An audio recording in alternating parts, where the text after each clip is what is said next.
Hello and welcome to another episode of Tavern Talk. This will be episode 19 of the series. Okay, do we have everything working, hopefully? Whew. Alright, let's start the day. See what we get.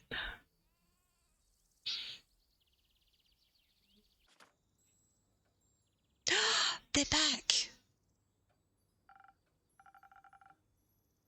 Welcome back. It's good to see you both again. She's wearing it! She's wearing it. She's wearing the friendship bracelet. Hold your enthusiasm, innkeeper. We bring tales of disaster. I don't mind a little disaster in my tales. After all, you tell them so well. She really does. As do you, Clay. Thank you. I hope my stories are as good as your drinks. They are to me. Speaking of which, can I offer you a drink in exchange for a little insight into your disasters? That'd be great. Something that feels strong and magic-y, right? You remembered. Yeah, that one, please. Coming right up. Strong and magic-y.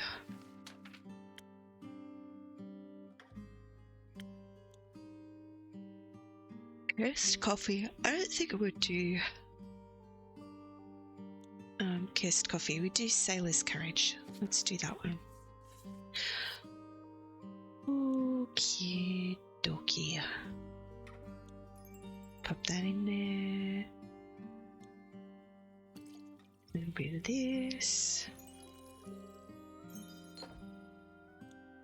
A little bit of this. A little bit of this. Thanks, Undo. We did it. We did it. We made the drink.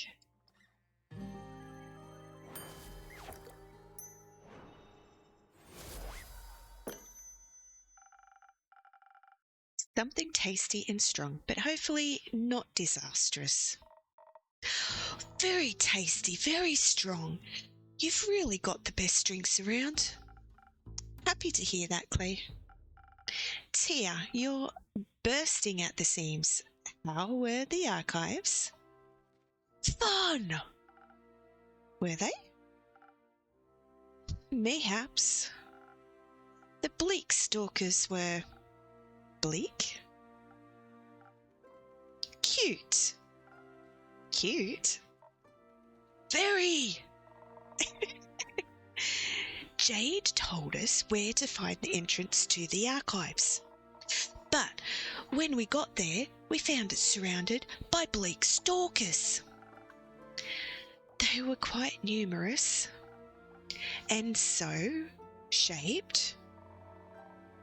I decided to ask them if they could let us through, and I thought he might need some help with that. So I called on your honey flowers and I extended my divine light to him. It made him glow softly and they all flocked to him like moths to a gentle flame. Did you know they have velvet wings that can fold into their bodies? I didn't. That's fascinating. They were so cuddly and showed off their crawling skills in exchange for carrots. I asked them if they'd like to be our tour guides, and they were so excited. They'd never been tour guides before, and at first they thought it involved eating people.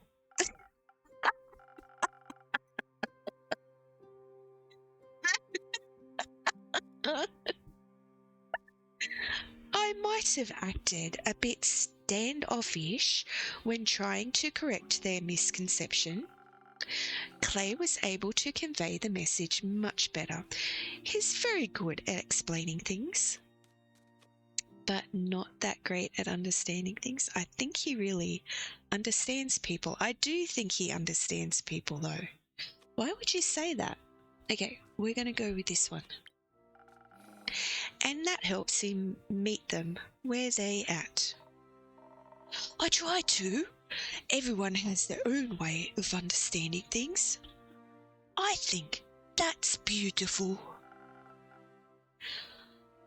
I envy your empathetic approach to life, Clay. Thank you, but you've got your own strengths. Like how you're a master of strategy, or how you're so good at making people feel safe.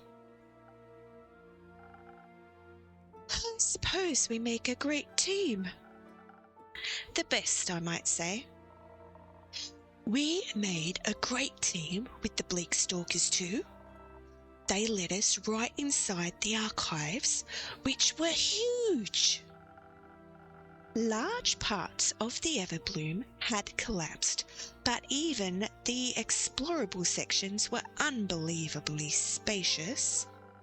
We had no time for a proper tour, unfortunately. We had to make it back in time for the barbecue after all.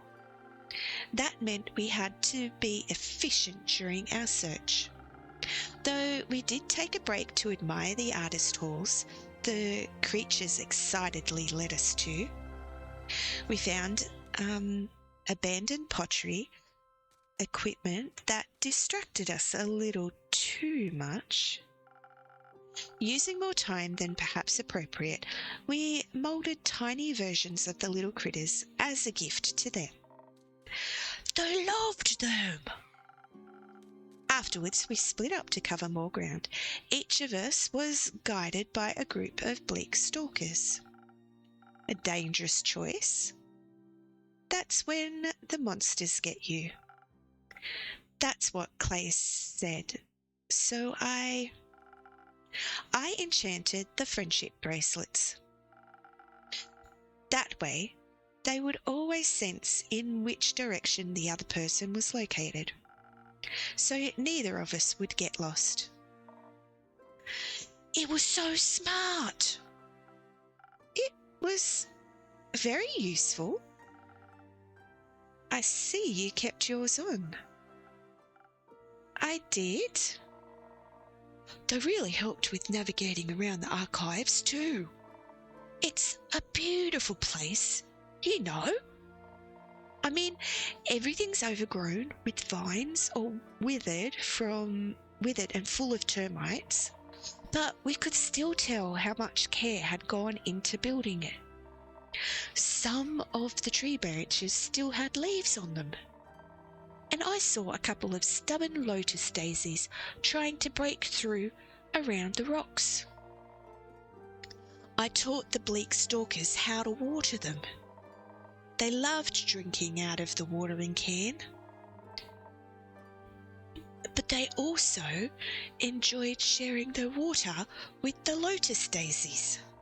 Hopefully, they'll grow stronger again soon. What a shame all the effort that went into building the archives was for nothing. But it wasn't. It meant something to someone once. And I could still feel that love in it, even during our visit. Maybe it'll bloom again. It's called the Everbloom, right? Like forever? I wonder who named it. We should go back sometime and see if we can find any information about the archivists. I bet they knew some great drinking games. Perhaps we should honour their contributions by studying the knowledge they left behind. Why not both? They should be people first, symbols second. Oh, yes. I guess both would work too. Good idea, Clay. What else did you find in the archives besides friends and the beauty and horrors of time, I mean? I got a little distracted when I asked our new friends to point me towards the cooking section. It was so vast. I found so many new bread recipes I can't wait to try out. I also found something for you. For me? Yes, a recipe from a book on mixology. First I thought about taking the whole thing along, but it was a giant tome and the bleak stalkers were so attached to it, so I ripped out the page that looked the most interesting. We thought it would fit your repertoire. Oh, last whisper. I think it does, thank you very much. As for me, I asked them to lead me towards dangerous knowledge and soon found myself in a hidden study. The bleak stalkers didn't want to go inside, like they were scared of its contents. So I rewarded them with some treats and ventured inside alone. Sounds like you got along with them rather well.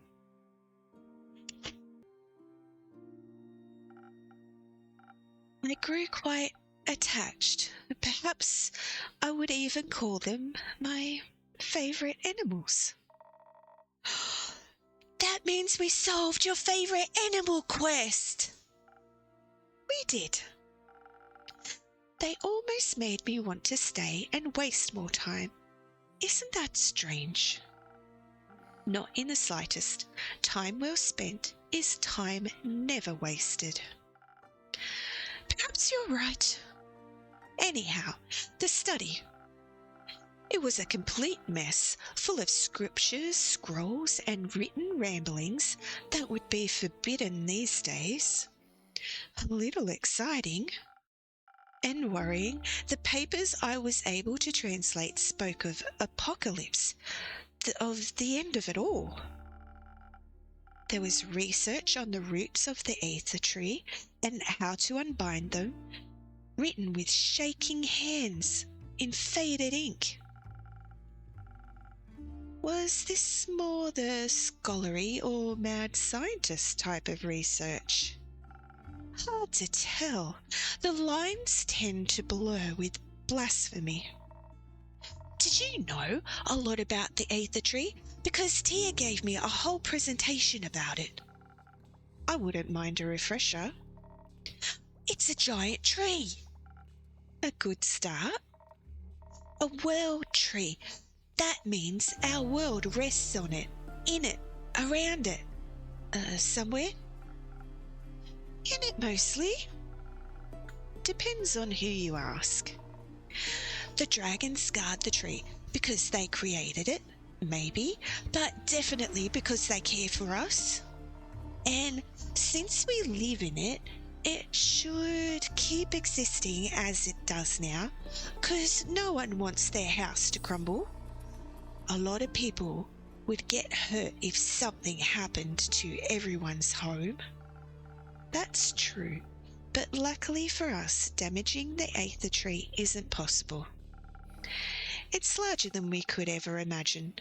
To us, it's really more of a concept than a tree. And the dragons defend it despite their oath of neutrality. They're not easy foes. There's one way. The sigils of Alakest. The what now? The sigils of Alakest. They're the key to destroying the aether tree, according to the scrolls I studied under the archive's candlelight. Are they some sort of spell? More of a manual to a self-fulfilling prophecy, a way of breaking the cosmos in accordance with its own rules. For the tree to crumble, its foundation must be fractured. The 5 sigils of Halakis represent the 5 dragons, each of which must be damaged to topple our world's balance. Only then can our cosmos reshape itself. The scroll spoke of experiments for creating a sigil. Unsuccessful experiments. That's reassuring. Oh, he's crying. Not quite. They were only unsuccessful back then. And next to the notes of old, I found others written on a cleaner, newer parchment with unfaded ink. Much of it was incomprehensible, written in languages I've never seen before, but various sketches of whales caught my eye, as did altered frostbite scrolls. Oh, that sounds unsettlingly familiar. I fear that the starfall broke a sigil. By ripping holes into Cassiopeia's wings, it destabilized her flight. If she's damaged any further, time could be sent into disarray. Meanwhile, the tsunami, like I heard, didn't just plague the archives. The waves broke down the barriers between the primordial sea and the twilight chasm in ways never seen before. So that's 2 sigils broken. That's not good. That's not that big of a deal. What an incredible understatement. To witness such sigil fracture would be anxiety-inducing enough. Knowing it has happened to 2 will keep me up for many nights. It's not 2, it's 3. 3? Alongside the notes, I found an old map with fresh markings. All the names were outdated, but the intention was clear. Marked were the 5 interplanar portals. 30 years ago, their sudden appearance tore fissures in Kia. I believe they were the first sigil. 30 years ago. 30 years ago. That's... Innkeeper, you know what's going on here. Bad, right? Very. Who could have done this? I don't know. And why, of all things? If the aether tree collapsed or even shifted from its perfect balance, the destruction would end us all. Who would want that? Oh, he's a little...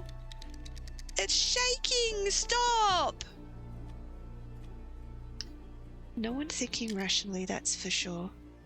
These all could still be natural occurrences. Oh, you're...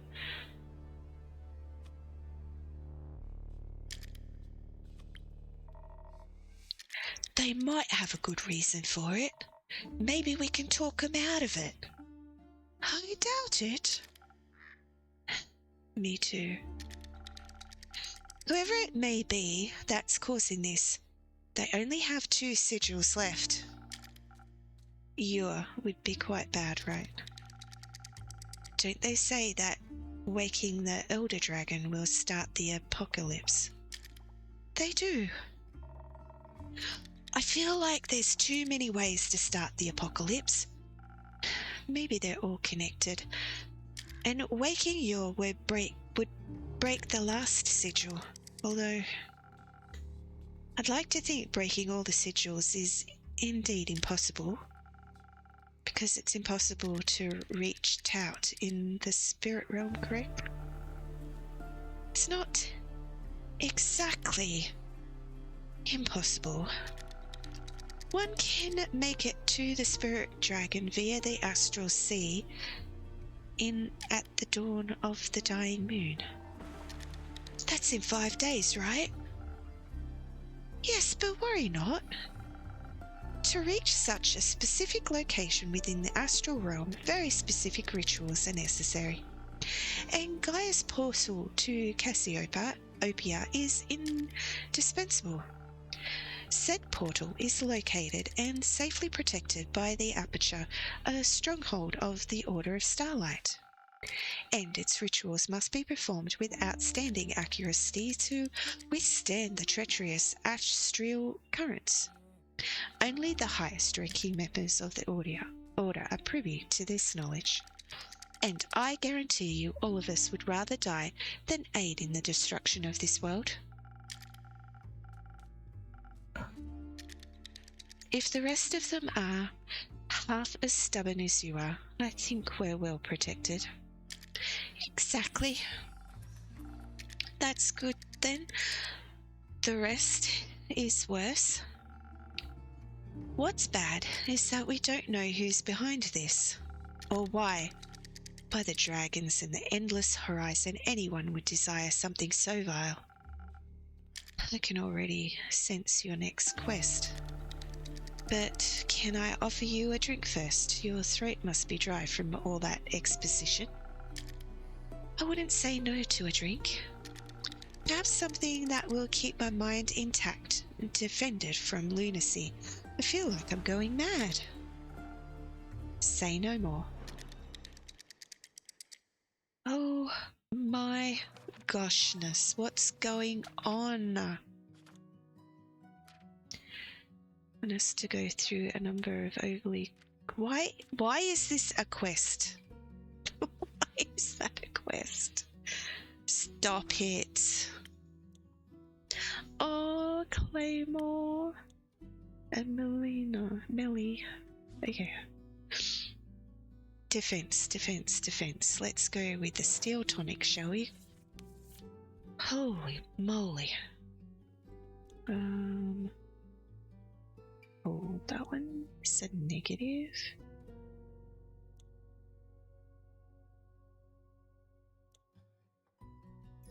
Maybe one of those?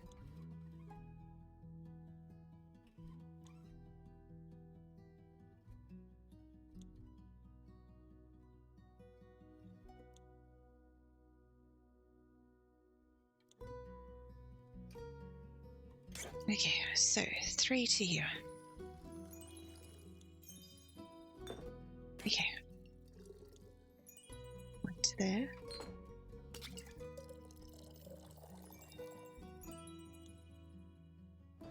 1 to there. Is that it? Oh, that's too far. Oh, keep that there. Zip one out. Did we do something wrong?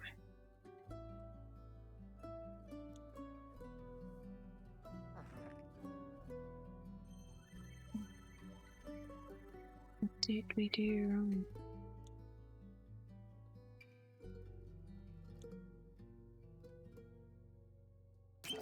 Can we do more? I don't think we can do more. Steel tonic. Okay. Pat. Let's go. A delicious defense against the absurdity of evil plots. Thank you. This makes me feel a little less conspiratorial?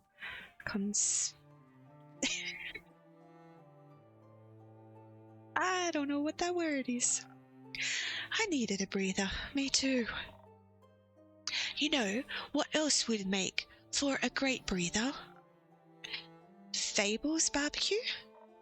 Exactly. You're right.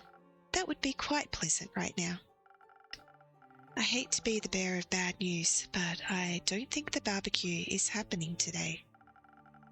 Fable hasn't returned from their quest yet.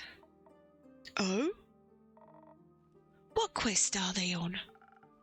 Finding Melina. But we just saw Melly on the way here.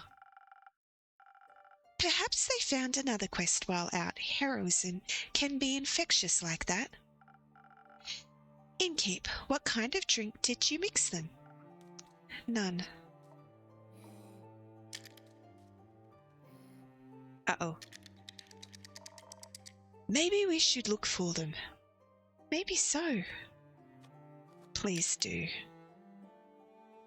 Oh. Wait.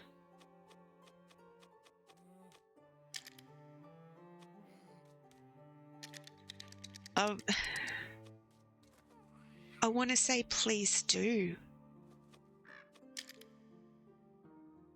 I actually want to say, okay, I'm going to go with that. No one has seen them in days.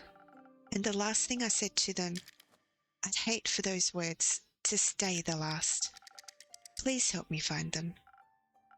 Of course, I'm sure they could slay any monsters without us, but some extra hands couldn't hurt. But you will have to deliver your apologies yourself. I'll slay that beast when it comes to it. Very well. But first we must solve our urgent sigil problem. I feel like we're just missing one piece. A piece of what? Cake? It's Kyle. We haven't seen Kyle in so long. I'd like to order my usual cake, innkeeper. I don't serve cake, never have. Oh, maybe you should. Another delicious delicacy would be also still no blood. Oh, the sorrow I'm feeling almost equals the grief I felt after the vampire glitter competition of 1389. Oh? I had run out of glitter. I could serve you one of my usual drinks to alleviate some of that heartache. Oh, that would be splendid. I'd like something to enhance my immortal strength. No shopping bag shall hold me back today. I'll see what I can do. Shopping bags. Oh no. Okay, that one's straight. Let's go. Sailor's courage. Boom, boom, boom. Everyone gets it.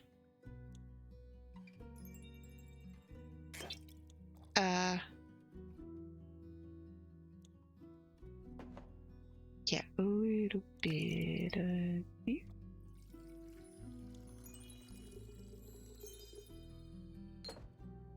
Oh. We did 3, we only need to do 2. Okay, and a little, nope. Yeah, a little bit of you. And a little bit of you. Thanks, Undo. Pat, pat, pat, pat.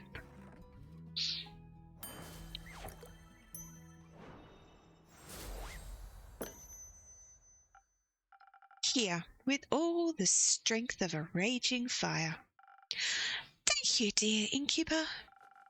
My blood is boiling with euphoria.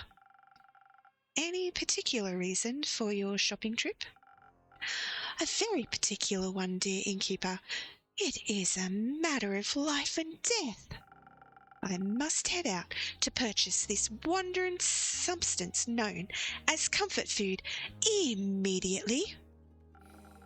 Do you know what comfort food is? I haven't the slightest idea. But it is rumoured to restore you mortals back to full health. I'm afraid Rhea will perish should she not receive it. That sounds serious. Has she fallen ill? A fatal case of something she called being in the zone. Pardon me. I assume it's highly dangerous. She's refused to move away from her drawing board for over a year now. She even threw me out of the room upstairs when I offered her a blood pallet snack. How will her body handle another year without food? I have some good news for you. Rhea hasn't been sketching for a year. You guys checked in yesterday. Oh, how fortunate. And as for your legendary item, you should ask her about it. Generally, everyone has a different idea of what they consider comfort food. How wondrous. Though something tells me you should give her some time before you go back upstairs to ask. Why? Her patience is on cooldown. Call it intuition. Patience is on cooldown. I don't think Ria is cold. Her room is very well heated. If anything, I think she is a very warm person. Right. Though I suppose she seemed a bit cold when I offered her blood. Let's give her some time to warm up again. Very well. I shall remain for a while, and once I have acquired the correct comfort food, I will make sure my friend eats every last bite. Very vampiric. Mother hen to her vampiric chick. Like a vampiric. Mother hen to her vampiric chick. I didn't know there were vampire chickens. There aren't. Do you know that for certain? Yes. I could have sworn the ones at my family's estate had fangs. Chickens can't develop teeth. And here I had thought they were comrades in blood hunger. Chickens are still very fascinating, all on their own. Did you know that they have very colourful dreams? Oh, that's nice. I once helped a wild hen with her dream journal. I'll introduce you to sometime. My favourite thing about chickens is that they purr when they're happy.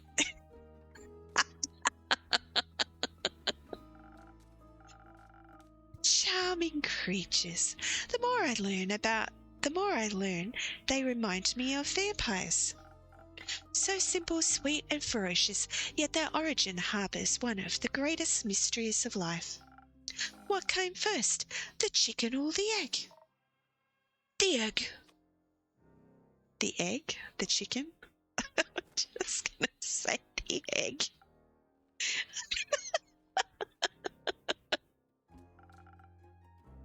Not going to a inn?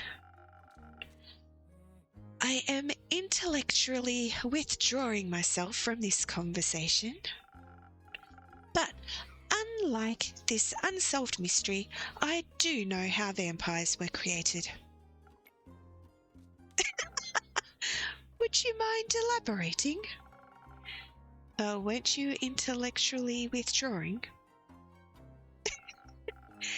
As a cleric of Cassiopeia, humility is a lifelong objective that I strive towards. As such, I must admit when I need to concede words spoken in haste, which would be now, I suppose. Please, Kyle, if you wouldn't mind expanding on what you just said. Certainly. It must have been over 5 centuries ago when a scholar stole some of the immortal blood of the dragons. The scholar offered it to Queen Annabeth, who would become the vampire's monarch. I've never heard of Queen Annabeth. I think that was just the plot of a really challenging board game, Kyle. Ah, you're right. So then, Mike was real after all? Mike? Yes, it's all coming back to me now. The first vampire that walked this world was the infamous Michael. But most of us call him Mike. He had a very close connection to the spirit dragon in his domain. Eventually, Mike struck a deal with Tuat. In exchange for guarding the dragon's realm, he would get to live forever. But that didn't work out, I guess. Old Mike didn't read the fine print. The spirit dragon turned out to be a trickster. Tuat turned him into a new form of undead creature, invulnerable to age and disease, but still weak to the blade. Blood was the only thing he could stomach to consume, and with time even sunlight became intolerable. Mike was no longer welcome among the living, but the dead didn't want him either. And that's how the first vampire was created. Fascinating. There is so little known about the spirit dragon and his realm. Kyle, just how do you possess knowledge that's considered ancient by today's standards? What knowledge? The knowledge you just told us about? I stumbled upon it in a grimoire I brought the other day at the local bookstore. Nope, that was the vampire romance book Lynn recommended to you. Try again. But of course, dear Evelyn was such a history fanatic. How could I not pick up on a few stories? That was one of her favourites. I still dream of her deathly beautiful countenance as she narrated tales until the intruders stopped screaming.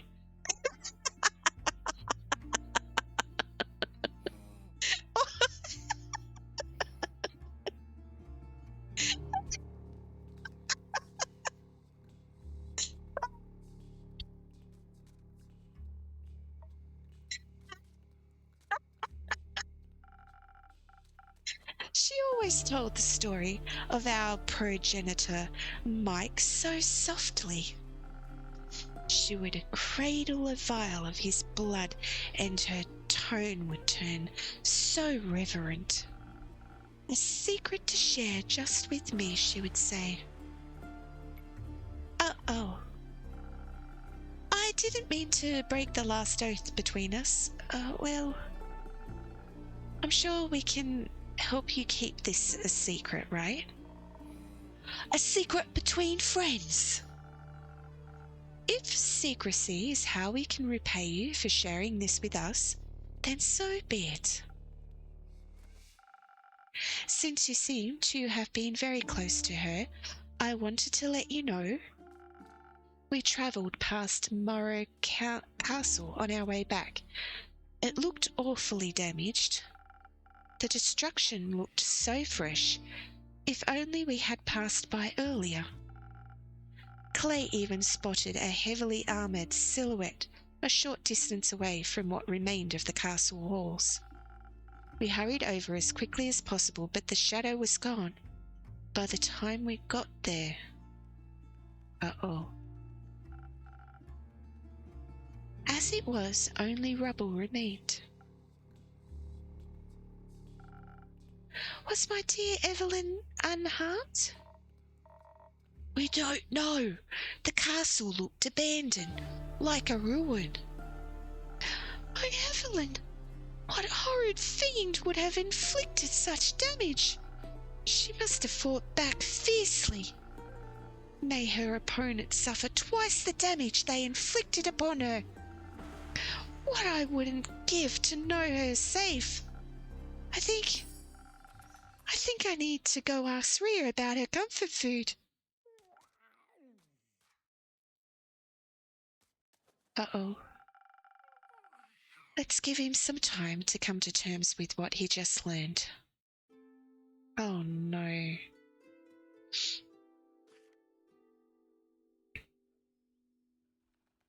Burnout.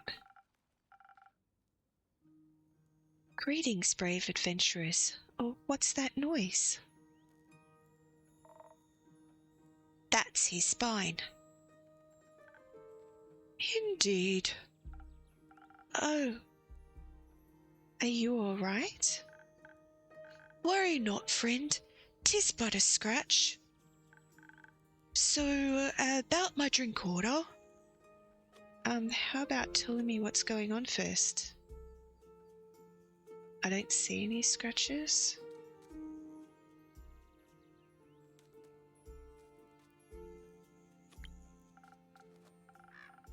on your, skeleton, Scully.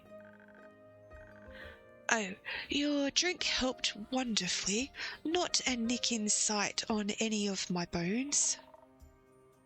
Could have added some glue to the mix. What? Apologies, friends. We might be jumping the crossbow here. Let us recount our tale properly, Dame Celerin. Don't think there's much to tell, honestly. You look exhausted. Are you wanting some rest then? No, just wanting a drink. That can be arranged. Something to regain my strength. A good one might net you a story. No pressure, Lynn. Regain her strength, so... Oh my gosh. Did it go terribly? I'm freaking out. Last Whisper stealths itself into your heart. It provides a boost to strength and speed and has a tough, if somewhat bitter aftertaste that will awaken your senses. Sometimes all you need is the right balance between elegance and brute force. And the correct translation of an ancient recipe. Wow, okay. Alright, maybe cursed coffee. When you peer inside, distort reflection, darker swirling depths, the blankness will be all-consuming and a gloom so bitter you might think you see souls of the damned swimming inside, but really, you'll be looking at a strong cup of coffee, that's it. Oh, okay, maybe not. Maybe we just do sailor's courage.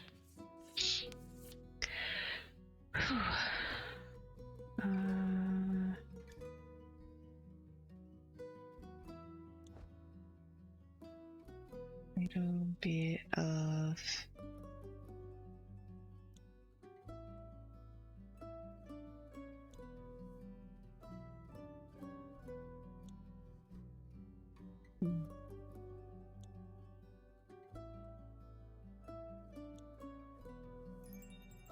be this one. Okay, so 1, 2.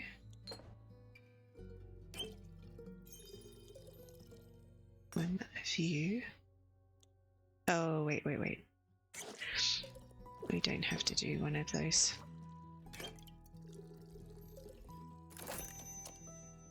Southern Brawler.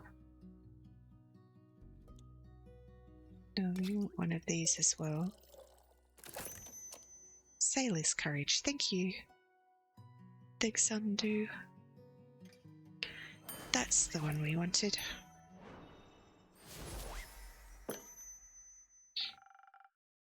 A great drink for a great story. Aren't you lucky?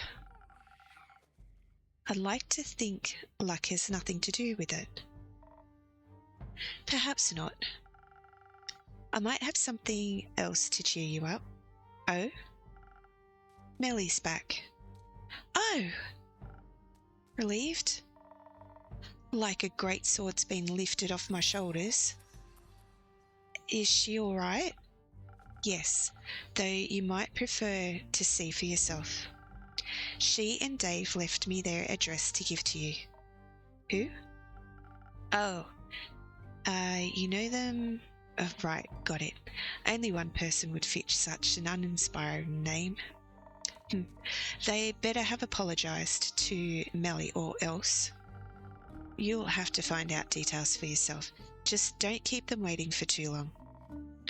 Don't need to tell me that. Fable isn't back then. No. Sure are taking their time. Feel like looking for them yet? No, they're capable. Just my patience is starting to wear thin. You had some to begin with? You're pretty chatty for someone within great sword distance. Right. Can I interest you in one of my drinks as well, Scully?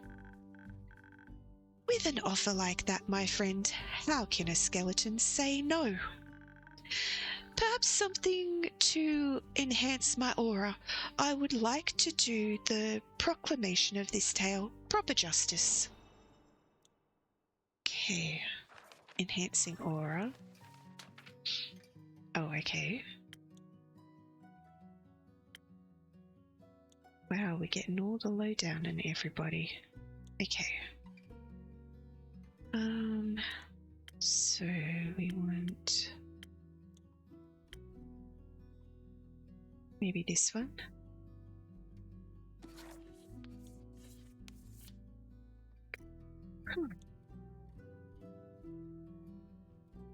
Okay, let's go one of those.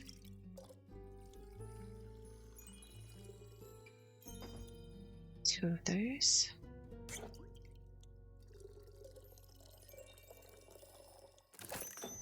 Two of those. 1,000 wins. Thank you, Undo. Pat, pat. Pat, pat.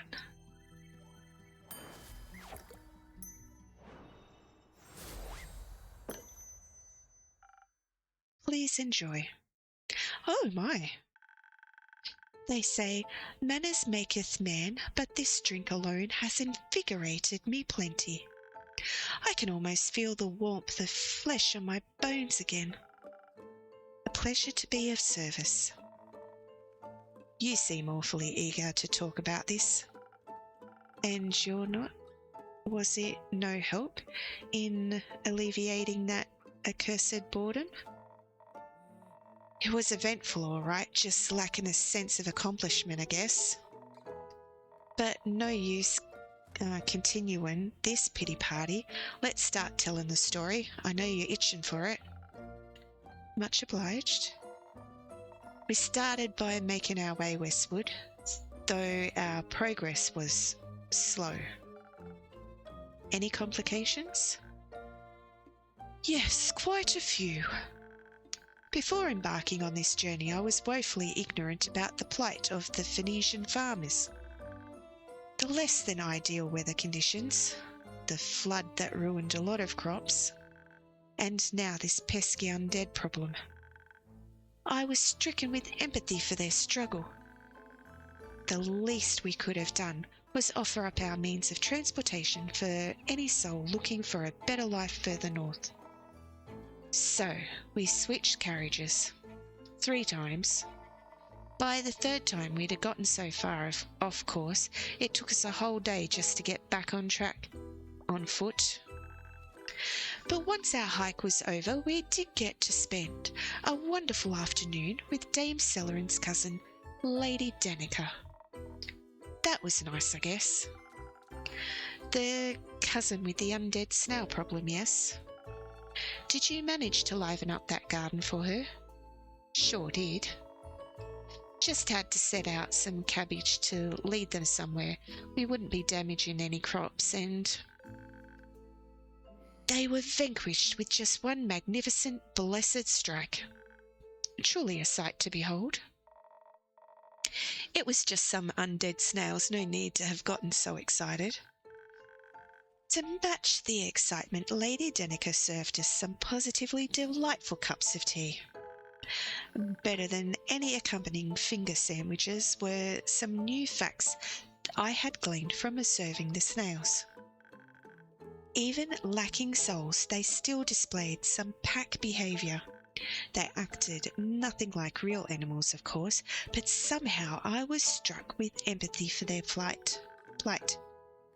To unconsciously seek out a manner of instinctual action.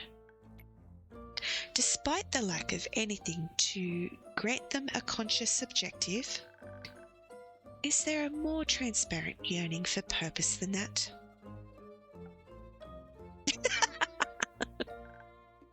My apologies, it appears what they say about old age is true. You can't help but philosophize. And you couldn't help but relate. In a way. One can't help but wonder whether any choice I make is truly my own or just a post-mortem reflex of these old bones. perhaps even my thirst for knowledge. And yet your enjoyment of it seems genuine. Truly, innkeeper, you have a way with words. Just lots of experience. Though that may be, my worries seem rather foolish now. I count myself as quite fortuitous that despite all that my memory lacks, I can delight in learning it all again. Does it really matter where such an urge comes from? Anyhow, my apologies, Dame Celerin, I completely derailed your epic tale. Allow me to make up for it by continuing post-haste.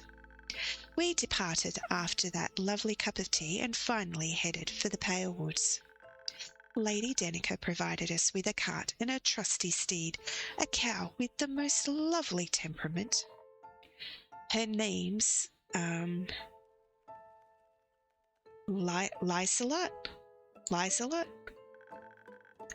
Our host also gifted us this delightful lucky charm, so that no evil would hurt us or Lysalot on our way. But now that our little adventure is over, we thought we'd give it to you instead. Some extra luck never hurts. Oh. Oh, look at it! It's so cute! That's an adorable little fella. Thank you very much. Glad you like it. I apologise, I derailed it again. Where was I? Our journey. I made sure to greet the gentleman that passed us on our way to the woods. What a magnificent shadow armour he was wearing. Something about it felt oddly familiar. Uh-oh. Perhaps it was only my hope that we would look just as gallant after our quest. Lysalot valiantly took us to the edge of the forest, where maliciousness permeated the very air we breathed. What he means is it stunk really bad. The guy with the shadowy armour, we know who that is.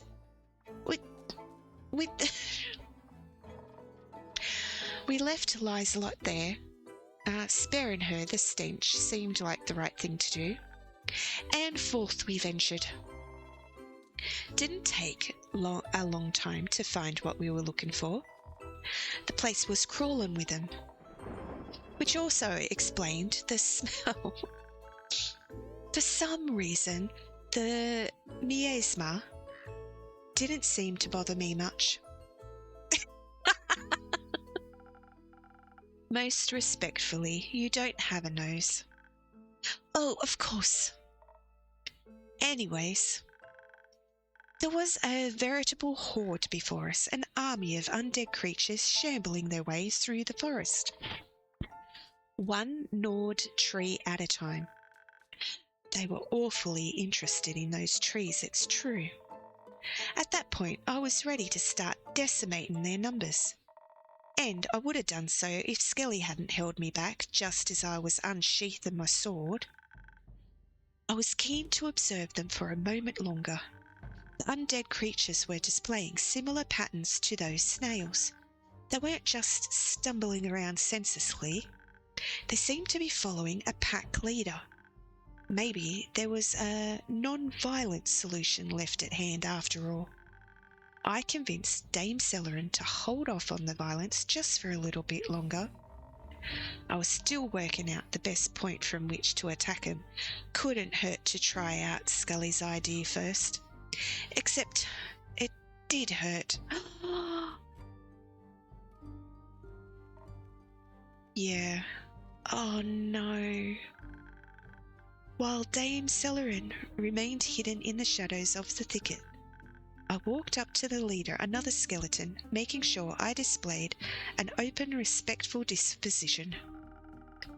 I suppose they were not open and respectful in return. Nope. Before I could even react, the skeleton had bitten down on Scully's arm. Agony. Without putting much thought into it, I threw one of my knives. Sorry, I only realised later that the knife I threw was one I had accidentally taken from here. How will my tavern ever survive this? Accidentally was...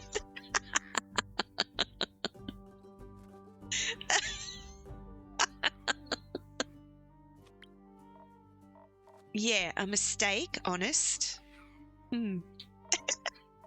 Spit it out already. I'll replace it or pay you back, or don't worry, I'm just joking. If it kept you too safe, then I'm glad you accidentally took it. Thankfully, your drink did its job wonderfully as well. Their teeth were unable to leave even a scratch on me. Dame Celerin was as fast as the wind as she got me away from the hungry undead. And so our fierce battle began. With ease, Dame Celerin took out several of them at once. Would have been easier if I hadn't had to carry you. My apologies, I was still mourning the breakdown in communication. But I got back on my feet eventually. Before long, we were both battling off swarms of undead. They seemed endless. The even undead creature defeated, two would take their place, dragging the battle on. If I knew one thing about fighting, it's that you need to watch your stamina. We wouldn't last forever, but our enemies could. One of them cleaved me straight in half. I was lucky Dame Celerin caught my upper body. But I'm fairly certain we mixed up the order of some of my theatic vertebrae when we put me back together. Still, being held in her arms put me in the perfect position for a strategy meeting. I thought back to how we had dealt with those snails. We felt like I needed to maximize the impact of my blessed strikes and fell them all with just one. So we baited them and ran, leading them to a nearby clearing. My separated legs ran around... legs rounded up the ones that didn't fall for the first baiting, and once at the clearing, I reunited with myself, luring them all towards the centre. As all of the undead creatures gathered around my two halves, the sky cleared up. Like a crash of thunder, the sound of Dame Celerin descended from the sky or a tree was all that could be heard. For a moment, my eye holes were completely blinded by the radiance of that blessed strike. You're exaggerating. I like it. Sounds very heroic. It was. Don't think it counts when what I did was essentially pointless. Did the strike not land? It did. While the strike hit home, I realized most of the creatures could be resurrected again at any point. It's a shame, truly. Even though we fought so valiantly. Oh, but we did get you something else as well, Innkeeper. Right. Here. The trees looked really chewed on and dead, but the berries seemed like they were thriving. They're the ones Elfie was going on about. Not like they're here to appreciate them now, so I guess you can have them. Just set some aside to make Fable a drink when they're back. Sounds fair. Ghostberry. It was very kind of you to bring them back for your friend. Yeah, it was. I still wonder what all those undead creatures were doing there. No idea. Hunger? Though it did look like they were going somewhere, seemed to be heading north. Maybe they were searching for more trees? The Pale Woods is one of the largest forests in Phoenicia. I don't see a reason for them to leave the area before it was barren. Unless they were ordered to. Don't they typically come with a necromancer attached? Oh my, they do. And you don't suppose that gentleman we encountered outside the woods could have been that very necromancer? don't think farmers wear armour like what you described. Just realised where they could be heading. It's true, there aren't many woods around here that compare to the Pale Woods, but that giant root in the capital must look pretty good to some tree-obsessed undeads. Indeed. Oh my gosh. High fiber risks. Okay. Just to clarify, you believe hordes of undead creatures are marching towards the capital? Well, towards the roots would be my guess. I see. They're heading towards Themis to gnaw at the divine roots as if to... Precisely. Not that such an action alone could destroy the whole thing, but it would certainly do some damage. What the... are you talking about? As I just stated, someone is trying to destroy their Aether Tree. The Starfall, the Primordial Flood, even the interplanar portals. It's all part of a big plot. That was not clear? No. Oh my, that's awful. And insane if true. Is it working? Unfortunately so. Or do you see stars in the night sky? I mean, there's one. There used to be more. And we don't know who's behind it either. Well, Celerin, Mr. Scully, the gentle person you greeted outside the woods, you thought he might be a necromancer? He certainly bore the armour of one. Did he seem like he wanted to kill everyone? Not particularly, though it can be hard to tell sometimes. Politeness and the desire for homicide aren't necessarily mutually exclusive. Necromancers resurrect dead things to make undead creatures. Indeed they do. So, Scully, you were resurrected, right? Do you remember anything about it? Well, I admit, at first I recalled very little from the start of my new life. I mostly stumbled about trying to remember my manners. But my memories, or rather the memories of my body, which I suppose are also my memories, have been getting clearer lately. Let me try to focus my thoughts. I believe I awakened in the archives, in the Everbloom. The Everbloom, did you encounter any bleak stalkers? Why, I did indeed. They seemed very hungry for my bones. Such interesting creatures. They remind me of the old intellect wombats. Do those beasts still roam for... I've been saying Phoenicia, but it's...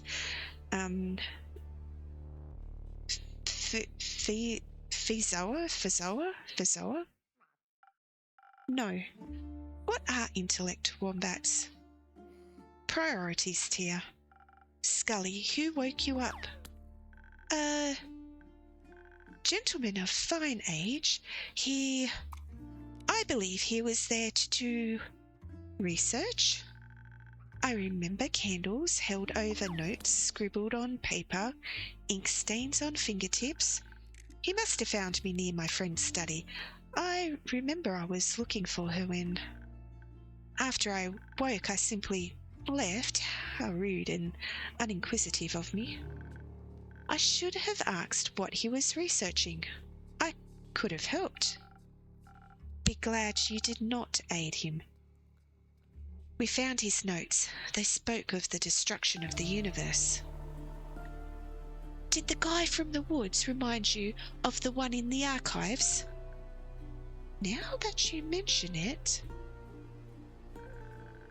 I wasn't conscious enough to recognise faces when I rose, but I knew the armour looked familiar. I think I saw it when I first reopened my eyes, metaphorically of course. I no longer have eyelids. a necromancer is behind all this. Is he trying to break the sigils just to get Twat, the spirit dragon, and the realm of death? Sigils? Are you perchance speaking of the sigils of Alakest? My friend was researching them once. I always thought them a wild figment of her imagination. Seems like they're not, unfortunately. Do necromancers usually want to destroy Twat? No, but they do defy his laws of life and death. Perhaps he craves access to all the souls the spirit dragon guards. Or he plans to destroy death once and for all with his perversions. But my dears, to destroy Twat, one must find him first.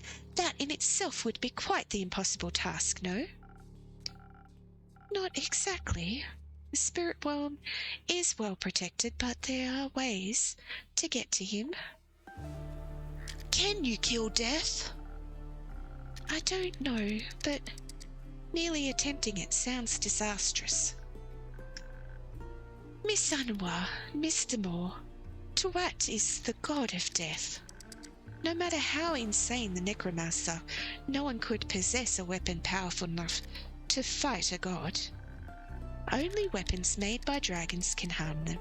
We all know this. You mean like yours great axe? A weapon forged for the dragons by the dragons, meant only for their claws. The axe? It could certainly cut through the barrier between the astral sea and the upper world, if not through Twat himself. Would stealing an axe from a dragon count as a sigil? Alright, you're lost me again. I talked about this already, keep up. I'll explain later. It might count as a sigil if it awakens your or damages their plane. Yours should not be awakened under any circumstances, nor should their legendary weapon fall into the hands of a mere mortal. My, this is quite concerning. I'm right there with you. I wouldn't worry about it too much. I'm going to lean into this, actually. I'm leaning into that. This seems like too insane a plot. Even for some big bad evil guy. They always seem to be reaching for new heights in their dastardly schemes. If we are correct, this one plans to steal yours weapon, break the sigil, then destroy Twat. Dragons, be with us. What about the undead creatures marching towards the capital? They must be a distraction, a way to keep anyone who would interfere off his back. Quite the dangerous distraction, if you ask me. Shouldn't be snacking away at those roots either way, should they? No. And those sigils of alcohol zest you keep talking about could do what? Destroy the tree? The spirit realm rests above all others in the canopy of our world. What if we believe to be this monster's plan succeeds? It will collapse down onto the rest of the Aether tree. Not only would that free all dead souls, it would destroy the tree, our home, our cosmos, and everything below it. It would destroy our world as we know it. Not to mention Twat might die. I don't think I have to explain to you why dying would be a bad thing. Once again, can he die? Wouldn't risk it. Though I believe this plot of his has to be limited somewhat, no? Perhaps to the transitional period between the astral moon and the dying moon? Only then would the veil between Cassiopeia and Tuat be thin enough for a ritual of such magnitude to succeed. Wait, what you mean is, this can only happen the night between the 35th of Cassiopeia and the 1st of Tuat? So it can only work in 4 days, or next year? Precisely. I guess you can't have a ritual without unnecessarily complicated rules. It is common courtesy. Clay, I've been wondering, remember that man we saw on your way back near Morrow Castle? Yes, did you think he might have been the same guy? I do. Strange armor sounds familiar. Does the Covenant proximity to destruction, and more so, that blood from the first vampire Kyle spoke of, part of the ritual to safely traverse the astral sea involves having an associated anchor for your destination. To find Tuat, you need something connected to him, like the blood of a vampire, eternally bound to him. Yes, maybe our villain got his hands on it. Perhaps he knows more of Cassiopeia than I anticipated. All this out of context is giving me a headache. Innkeep, got another drink to spare to help with all this mess? Something powerful enough to get me through this. Anything for you, Lynn. Oh my days, I need something as well. Oh, look, all these rumors. We gotta make another quest. Oh no. Oh my goodness. Okay. Let's give a woman some strength. I need some strength, Undo. I need it. Okay. Yeah, let's do that. 1, 2. One of you. Sailor's courage. Thank you, Undo. Oh, there's the little berries.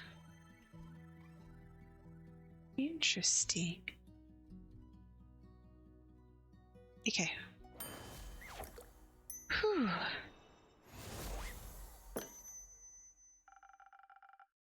I put all the strength I have into this drink. Enjoy. I think you just put parts of my sanity back together. Thanks a lot. Anytime. So, this madman, if he can't get the axe, he can't kill the spirit dragon, right? Correct. Great. Let's stop him from getting the axe then. Great idea! I know. Now, how do we do that? Well, first the necromancer needs to find it. For that, he'd have to get to yours realm. Thanks to the portals, that is entirely within the realm of possibility. One would simply have to journey through one of the portals to the Twilight Chasm, and then enter the endless caves through the Nightmare Realm. Nothing easier than that. Didn't Manly see some weird new bone waymakers near the Twilight Chasm portal in the moon swamps? Could they be there to remind someone, say a necromancer, of the way to the portal? They could. Good. The moon portals are much easier to reach than Boreas. We should catch the necromancer before he ventures into the chasm, and most certainly before he gets the axe. Great. Let's go beat his up. Hold on. What if you don't succeed? What if he's right? No, I'm not saying that. I'm not going there, Innkeeper. What secrets do you have? I'm not saying that. Okay, what if you don't succeed? I have faith in you, but he sounds powerful. How about a backup plan? Hate to say it, but you're not wrong. Thanks for looking out for us. If we don't manage to stop him before getting the weapon, we stand no chance in fighting against him. Even your divine strikes would be no match, Miss Anwar. That is true. We would need an incredibly powerful weapon to match his. Not sure if it's enough, but I do have this sword I got from my baba. Let me see it. This is remarkable craftsmanship, infused with minor divine powers. Incredible. But I'm afraid even this cannot rival the great axe in any capacity. What if it was mixed with dragon fire? What? Do you happen to have such a thing on hand, young lad? No, but I know where I could find some. The ever-burning flame in the Highlands is dragon fire. The one you wanted to see, Tia. I think now might be a good time for that. You're right. Dragonfire merged with Celerin's blessed sword. It would be as powerful as the axe, but it might give us a fighting chance. If we had a master craftsman to forge it, that is, Rhea, she's a blacksmith, would be great for her competition, for sure. If she cares enough, you're right. There's no one better for the job. I'm sure she'd love to forge such a weapon. And I'm sure you can convince her of the importance, Lynn. You got that right. Leave the blacksmith recruiting to me. Very well. I'm sure Master Smith Frostgrip will be delighted with this opportunity. Having her on our side makes me even more confident that we can stop this necromancer's plans. I have the utmost faith in us, and I know that Aperture and its astral portals are well protected, even if we should fail. Though I don't believe we will, because I know I'm strong enough to best this battle, and that Clay is as well. And the others too? Yes, the others too. I'll be honest, if I'm not sure if the four of you will be enough. Don't worry, there's a lot of people we can ask for help. Like you. Like me? I'd prefer it if you keep me out of this. Ask away. I knew we could count on you. You collect everything we talk about, right? I try my best. Could you write us up 2 quests for all of this? I think we should split our resources so we get the backup plan going at the same time. Good idea, young man. Plus, that'll give us an excuse to have your drinks help us. Not that you need excuse, but I appreciate you following my rituals. I'll see what I can do. I should have something written up first thing in the morning. I trust in you as you trust in us. Not at all. Cautiously, deeply. Yes. Deeply, and with the knowledge that together we are stronger. She's changed so much. I'm so happy. We'll see you in the morning then. Celerin, come with us. We owe you a few explanations before we make you do any persuasion work for us. You got that right. Let's go. I cannot miss out on more possible details. I shall see you in the morning, Innkeep. Thank you for all your help. Let's save the world, all right? Let's, Clay. Good luck. Oh my gosh. Sad. Oh my gosh. It's reached what one must go through a number of overly good things. No cleric would ever aid in something like that. The enemy aims for the destruction of the Aether Tree. He needs a great axe of yore to collapse the spirit realm of the tree.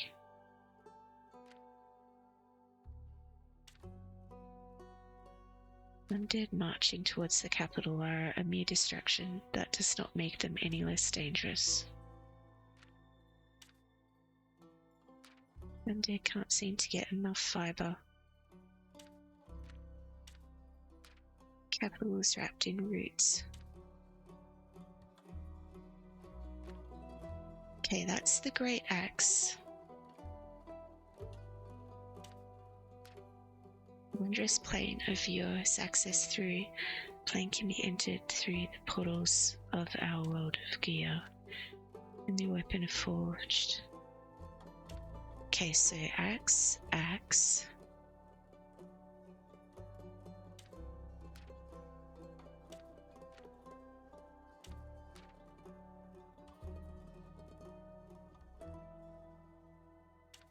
Okay, I think this is the one.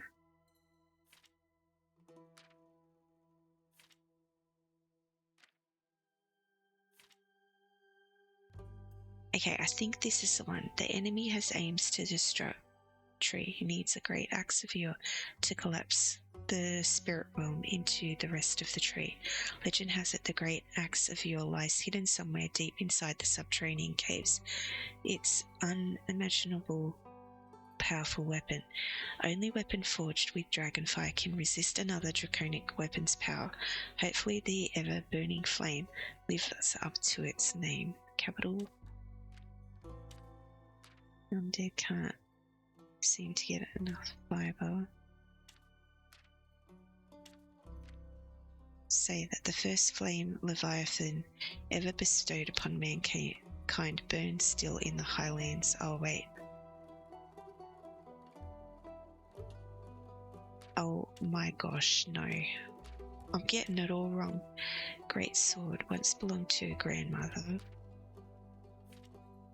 Okay.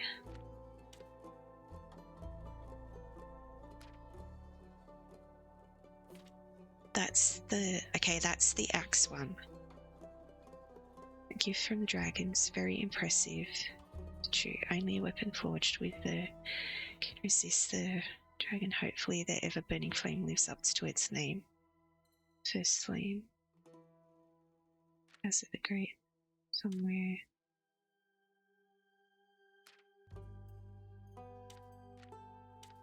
Oh my god, I'm losing my mind.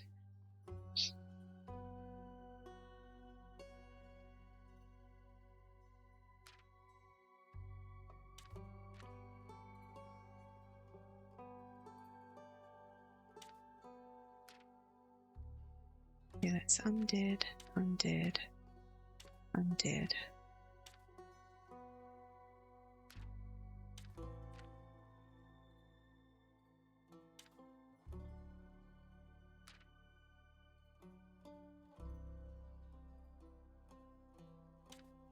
Okay, plains of yore, the great axe of yore, the enemy aims. So I think it's these three, right? And then the one to get the weapon.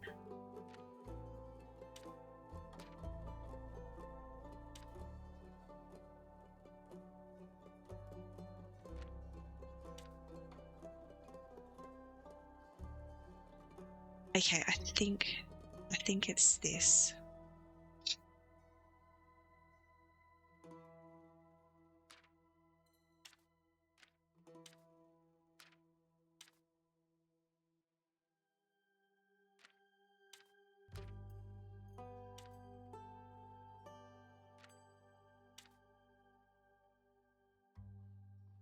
Okay, I think we write this one.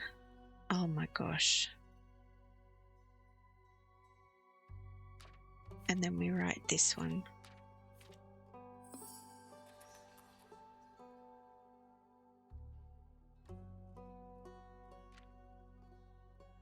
capital is wrapped in root. The undead is marching towards.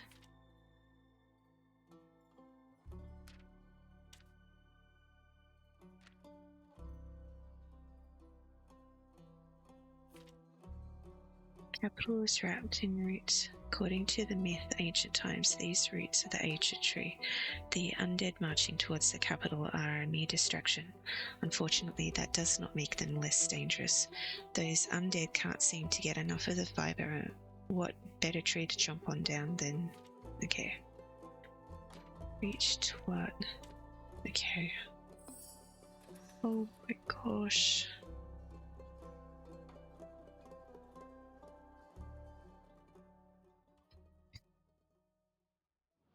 That was stressful.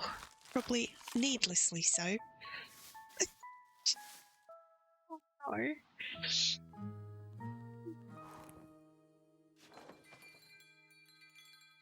Alright, that's the end of that day. That's the end of the episode. I don't know what's going to happen next. I'm stressed out. Thanks everybody for hanging out and for following along the series. We'll pop up the end screen. I appreciate everybody watching, and in the light of giving and receiving, I honour you.